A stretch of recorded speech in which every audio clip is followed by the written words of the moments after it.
Hello, কালকে বাজারে গিয়েছিলাম। একটা অদ্ভুত জিনিস, মানে সচরাচর দেখা যায় না, বা অনেকেই চিনে অনেকেই চিনে না, এরকম একটা জিনিস পেয়েছি। সেটা আপনাদের সাথে শেয়ার করছি। সেটা হচ্ছে এই জিনিসটা দেখতে কেমন না, কেমন যেন একদম মাটির মতো দেখতে লাগছে। একটা মনে হচ্ছে মাটির চাকা বা দলা, যেটাই বলি। তো এই জিনিসটা কি বলতে পারবেন? এটাকে বলে মাটির নিচের আলু। আমি তো ওই শুধু মাটির নিচের আলু নামেই পরিচিত, আমার কাছে এই নামেই জানি। এটার আরো কোনো নাম আছে কিনা অবশ্যই জানাবেন। আর এটা কিভাবে খেলে ভালো লাগে সেটাও কিন্তু আমাকে জানাবেন। এটা কেউ কখনো খেয়েছেন?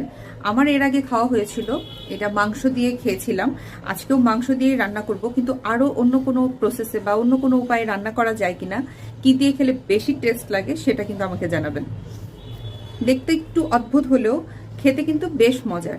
আর সবচেয়ে ইন্টারেস্টিং পার্ট হচ্ছে এটা কাটতে খুব মজা লাগে, খুব মচমচে একটা আওয়াজ হয়, কিন্তু খুব স্লিপারি হয়, ভালো করে ধুয়ে নিতে হয়।